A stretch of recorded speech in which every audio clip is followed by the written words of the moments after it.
ಯಾರು ನನ್ನನ್ನು ಅನನ್ಯ ಭಾವದಿಂದ ನೆನೆಯುತ್ತಾರೋ ಅವರಿಗೆ ಎಂದೂ ವಿನಾಶವಿಲ್ಲ. ನಮಸ್ಕಾರ ಪ್ರಿಯ ಸ್ನೇಹಿತರೆ, ನಿಮ್ಮ ಪ್ರೀತಿಯ ಗೀತಾಸಾರ ಚಾನೆಲ್ಗೆ ತಮಗೆಲ್ಲರಿಗೂ ಆದರದ ಸ್ವಾಗತ. ಭಗವಂತನ ವಾಣಿಯಾದ ಗೀತೆಯು ಕೇವಲ ಒಂದು ಧರ್ಮಗ್ರಂಥವಲ್ಲ, ಅದು ಬದುಕಿನ ದಾರಿದೀಪ. ಇಂದು ನಾವು ಭಗವದ್ಗೀತೆಯ 7 ಮತ್ತು 8ನೇ ಅಧ್ಯಾಯಗಳ ಅಮೃತ ಸಾರವನ್ನು ಹೀರೋಣ. ಅಧ್ಯಾಯ 7 ಜ್ಞಾನ ವಿಜ್ಞಾನ ಯೋಗ. ಭಗವಂತನ ನಿರಾಕಾರ ತತ್ವವನ್ನು ಸಂಪೂರ್ಣವಾಗಿ ತಿಳಿಯುವುದಕ್ಕೆ ಜ್ಞಾನ ಎಂದು ಹೆಸರು. ಹಾಗೆಯೇ ಭಗವಂತನ ಲೀಲೆಗಳು, ಪ್ರಭಾವ ಮತ್ತು ಗುಣಗಳೊಂದಿಗೆ ಅವನ ಸಾಕಾರ ರೂಪವನ್ನು ಅರಿಯುವುದೇ ವಿಜ್ಞಾನ. ಶ್ರೀಕೃಷ್ಣನು ಅರ್ಜುನನಿಗೆ ಹೇಳುತ್ತಾನೆ, ಅರ್ಜುನ, ಈಗ ನಾನು ನಿನಗೆ ಆ ಜ್ಞಾನವನ್ನು ನೀಡುತ್ತೇನೆ, ಅದನ್ನು ಕೇಳು. ಈ ಜ್ಞಾನವನ್ನು ಪಡೆದ ನಂತರ ಈ ಜಗತ್ತಿನಲ್ಲಿ ನಿನಗೆ ತಿಳಿಯಬೇಕಾದದ್ದು ಬೇರೇನೂ ಬಾಕಿ ಉಳಿಯುವುದಿಲ್ಲ. ಸಾವಿರಾರು ಮನುಷ್ಯರಲ್ಲಿ ಯಾವುದೋ ಒಬ್ಬನು ಸಿದ್ಧಿಗಾಗಿ ಪ್ರಯತ್ನಿಸುತ್ತಾನೆ.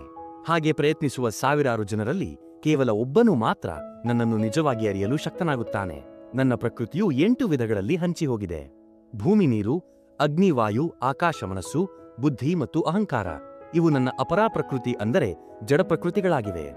ಆದರೆ ಅರ್ಜುನ, ಇದಕ್ಕಿಂತ ಭಿನ್ನವಾದ ಇನ್ನೊಂದು ಚೇತನ ರೂಪದ ಪರಾಪ್ರಕೃತಿ ಇದೆ ಎಂಬುದನ್ನು ನೆನಪಿಡು. ಈ ಸಮಸ್ತ ಜಗತ್ತು ಆ ಚೇತನ ಶಕ್ತಿಯಿಂದಲೇ ನಡೆಯುತ್ತಿದೆ. ಪ್ರಪಂಚದ ಎಲ್ಲಾ ಜೀವಿಗಳ ಉತ್ಪತ್ತಿಗೆ ನಾನೇ ಕಾರಣ ಮತ್ತು ಈ ಜಗತ್ತಿನ ವಿನಾಶಕ್ಕೂ ನಾನೇ ಮೂಲ. ನನ್ನನ್ನು ಬಿಟ್ಟು ಬೇರೆ ಯಾವುದೂ ಈ ಜಗತ್ತಿನಲ್ಲಿ ಅಸ್ತಿತ್ವದಲ್ಲಿಲ್ಲ. ನೂಲಿನಲ್ಲಿ ಮಣಿಗಳನ್ನು ಪೋಣಿಸಿದಂತೆ ಈ ಇಡೀ ಜಗತ್ತು ನನ್ನಲ್ಲಿಯೇ ಪರವಶವಾಗಿದೆ.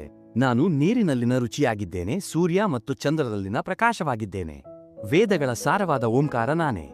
ಆಕಾಶದಲ್ಲಿನ ಶಬ್ದ ಮತ್ತು ಮನುಷ್ಯರಲ್ಲಿನ ಪುರುಷತ್ವವು ನಾನೇ. ಭೂಮಿಯ ಪವಿತ್ರ ಸುಗಂಧ, ಅಗ್ನಿಯ ತೇಜಸ್ಸು ಮತ್ತು ಸಕಲ ಜೀವಿಗಳ ಪ್ರಾಣಶಕ್ತಿ ನಾನೇ ಆಗಿದ್ದೇನೆ. ಜ್ಞಾನಿಗಳ ಬುದ್ಧಿ ನಾನೇ, ತೇಜಸ್ವಿಗಳ ತೇಜಸ್ಸು ನಾನೇ. ಧರ್ಮಕ್ಕೆ ವಿರುದ್ಧವಲ್ಲದ ಕಾಮನೆ ಕೂಡ ನಾನೇ ಆಗಿದ್ದೇನೆ. ಪ್ರಕೃತಿಯ 3 ಗುಣಗಳಾದ ಸತ್ವರಜ ಮತ್ತು ತಮ ಗುಣಗಳು ನನ್ನಿಂದಲೇ ಉಂಟಾಗಿವೆ. ಆದರೆ ನಾನು ಆ ಗುಣಗಳಿಗೆ ಅಧೀನನಲ್ಲ, ಬದಲಾಗಿ ಆ ಗುಣಗಳೇ ನನ್ನ ಅಧೀನದಲ್ಲಿವೆ. ಈ ಗುಣಗಳ ಮೋಹಕ್ಕೆ ಒಳಗಾದ ಜನರು ನನ್ನನ್ನು ಗುರುತಿಸಲು ವಿಫಲರಾಗುತ್ತಾರೆ. ನನ್ನ ಈ ದೈವಿ ಮಾಯೆಯನ್ನು ದಾಟುವುದು ಅಸಾಧ್ಯ. ಆದರೆ ಯಾರು ನನ್ನನ್ನು ಸಂಪೂರ್ಣವಾಗಿ ಶರಣಾಗುತ್ತಾರೋ ಅವರು ಮಾತ್ರ ಈ ಮಾಯೆಯನ್ನು ಸುಲಭವಾಗಿ ದಾಟಬಲ್ಲರು. 4 ರೀತಿಯ ಭಕ್ತರು ನನ್ನನ್ನು ಆರಾಧಿಸುತ್ತಾರೆ. ದುಃಖದಿಂದ ಮುಕ್ತಿ ಬಯಸುವ ಆರ್ತರು, ಸಂಪತ್ತನ್ನು ಬಯಸುವ ಅರ್ಥಾರ್ಥಿಗಳು, ನನ್ನನ್ನು ತಿಳಿಯಲು ಇಚ್ಛಿಸುವ ಜಿಜ್ಞಾಸುಗಳು ಮತ್ತು ನನ್ನನ್ನು ಅರಿತ ಜ್ಞಾನಿಗಳು. ಇವರಲ್ಲಿ ಯಾವಾಗಲೂ ನನ್ನಲ್ಲಿಯೇ ಮನಸ್ಸಿಟ್ಟಿರುವ ಜ್ಞಾನಿ ನನಗೆ ಅತ್ಯಂತ ಪ್ರಿಯನು. ಅವನು ನನ್ನ ಸ್ವರೂಪವೇ ಆಗಿರುತ್ತಾನೆ. ಅನೇಕ ಜನ್ಮಗಳ ನಂತರ ಜ್ಞಾನಿಯು ಎಲ್ಲೆಡೆ ವಾಸುದೇವನೇ ಇದ್ದಾನೆ ಎಂದು ತಿಳಿದು ನನ್ನನ್ನು ಶರಣಾಗುತ್ತಾನೆ. ಅಂತಹ ಮಹಾತ್ಮರು ಸಿಗುವುದು ಬಹಳ ಅಪರೂಪ. ಇನ್ನು ಕೆಲವು ಜನರು ಲೌಕಿಕ ಆಸೆಗಳಿಂದಾಗಿ ಅನ್ಯ ದೇವತೆಗಳನ್ನು ಪೂಜಿಸುತ್ತಾರೆ. ಅವರು ಯಾವ ದೇವತೆಯನ್ನು ನಂಬುತ್ತಾರೋ ಅವರಲ್ಲಿ ನಾನೇ ಶ್ರದ್ಧೆಯನ್ನು ಸ್ಥಿರಗೊಳಿಸುತ್ತೇನೆ. ಅವರ ಆಸೆಗಳು ಆ ದೇವತೆಗಳ ಮೂಲಕ ಈಡೇರಿದರೂ ಆ ಫಲವನ್ನು ನೀಡುವವನು ನಾನೇ. ಆದರೆ ಅಲ್ಪಬುದ್ಧಿಯ ಜನರಿಗೆ ಸಿಗುವ ಆ ಫಲವು ತಾತ್ಕಾಲಿಕವಾಗಿರುತ್ತದೆ. ದೇವತೆಗಳನ್ನು ಪೂಜಿಸುವವರು ದೇವಲೋಕಕ್ಕೆ ಹೋಗುತ್ತಾರೆ, ಆದರೆ ನನ್ನನ್ನು ಪೂಜಿಸುವ ಭಕ್ತರು ನನ್ನ ಪರಮಧಾಮವನ್ನು ತಲುಪುತ್ತಾರೆ. ಮೂರ್ಖರು ನನ್ನನ್ನು ಕೇವಲ ಒಬ್ಬ ಸಾಧಾರಣ ಮನುಷ್ಯ ಎಂದು ಭಾವಿಸುತ್ತಾರೆ, ಏಕೆಂದರೆ ನನ್ನ ಯೋಗ ಮಾಯೆಯು ಅವರನ್ನು ನನ್ನ ನಿಜ ಸ್ವರೂಪವನ್ನು ಕಾಣದಂತೆ ತಡೆದಿರುತ್ತದೆ. ಅರ್ಜುನ, ನನಗೆ ಭೂತ, ಭವಿಷ್ಯ ಮತ್ತು ವರ್ತಮಾನಗಳ ಜ್ಞಾನವಿದೆ, ಆದರೆ ನನ್ನನ್ನು ಯಾರೂ ಪೂರ್ಣವಾಗಿ ಅರಿಯಲಾರರು.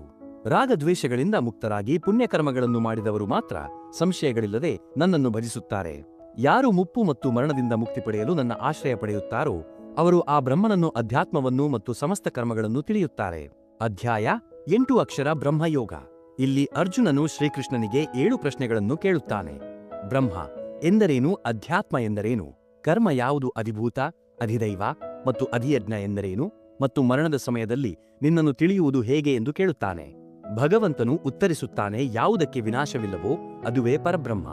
ಜೀವಾತ್ಮನಲ್ಲಿರುವ ಸ್ಥಿರ ಭಾವವೇ ಅಧ್ಯಾತ್ಮ. ಜೀವಿಗಳಲ್ಲಿನ ವಿಚಾರಗಳ ಉಗಮಕ್ಕೆ ಕಾರಣವಾಗುವ ಶಕ್ತಿಯೇ ಕರ್ಮ.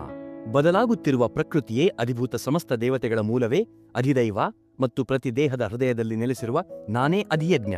ಯಾರು ಮರಣದ ಸಮಯದಲ್ಲಿ ನನ್ನನ್ನು ಮಾತ್ರ ಸ್ಮರಿಸುತ್ತಾ ದೇಹವನ್ನು ತ್ಯಜಿಸುತ್ತಾರೋ ಅವರು ನಿಸ್ಸಂದೇಹವಾಗಿ ನನ್ನನ್ನು ತಲುಪುತ್ತಾರೆ. ಮನುಷ್ಯನು ಅಂತ್ಯಕಾಲದಲ್ಲಿ ಏನನ್ನು ನೆನೆಯುತ್ತಾನೋ ಅಂತಹ ಜನ್ಮವನ್ನೇ ಪಡೆಯುತ್ತಾನೆ. ಆದ್ದರಿಂದ ಅರ್ಜುನ, ನೀನು ಯಾವಾಗಲೂ ನನ್ನನ್ನು ಸ್ಮರಿಸು ಮತ್ತು ಯುದ್ಧವನ್ನು ಮಾಡು. ನಿನ್ನ ಮನಸ್ಸು ಬುದ್ಧಿಯನ್ನು ನನಗೆ ಅರ್ಪಿಸಿದರೆ ನೀನು ನನ್ನನ್ನೇ ಸೇರುತ್ತೀಯೆ.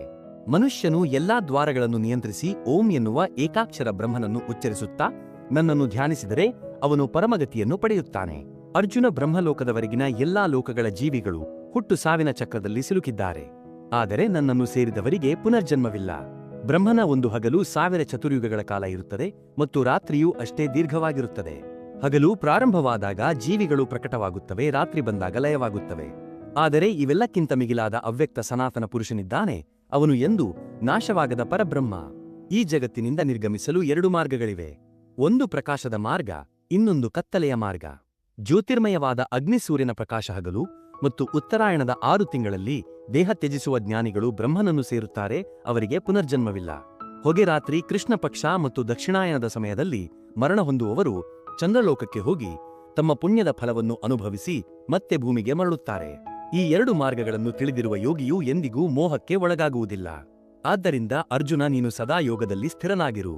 ವೇದಗಳ ಅಧ್ಯಯನ, ಯಜ್ಞ, ತಪಸ್ಸು ಮತ್ತು ದಾನಗಳಿಂದ ಸಿಗುವ ಪುಣ್ಯಕ್ಕಿಂತಲೂ ಮಿಗಿಲಾದ ಪರಮಸ್ಥಾನವನ್ನು ನನ್ನ ಭಕ್ತರು ಪಡೆಯುತ್ತಾರೆ. ಈ ಸಂವಾದದೊಂದಿಗೆ ಜ್ಞಾನ ವಿಜ್ಞಾನ ಯೋಗ ಮತ್ತು ಅಕ್ಷರ ಬ್ರಹ್ಮಯೋಗದ ಸಾರವು ನಮಗೆ ಲೌಕಿಕ ಆಸೆಗಳಿಂದ ದೂರ ಸರಿದು ಭಗವಂತನತ್ತ ಸಾಗಲು ಪ್ರೇರಣೆ ನೀಡುತ್ತದೆ. ಗೀತಾಸಾರ ಚಾನೆಲ್ನ ಈ ವಿಡಿಯೋ ನಿಮಗೆ ಇಷ್ಟವಾದರೆ ದಯವಿಟ್ಟು ಲೈಕ್ ಮಾಡಿ ಮತ್ತು ನಿಮ್ಮ ಅಭಿಪ್ರಾಯವನ್ನು ಕಾಮೆಂಟ್ ಬಾಕ್ಸ್ನಲ್ಲಿ ಹಂಚಿಕೊಳ್ಳಿ. ಇಂತಹ ಮತ್ತಷ್ಟು ಆಧ್ಯಾತ್ಮಿಕ ವಿಚಾರಗಳಿಗಾಗಿ ನಮ್ಮ ಚಾನೆಲ್ಗೆ ಸಬ್ಸ್ಕ್ರೈಬ್ ಆಗಲು ಮರೆಯಬೇಡಿ. ಭಗವಂತನ ಕೃಪೆ ನಿಮ್ಮೆಲ್ಲರ ಮೇಲಿರಲಿ. ಸರ್ವೇ ಜನಃ ಸುಖಿನೋ ಭವಂತು. ಧನ್ಯವಾದಗಳು.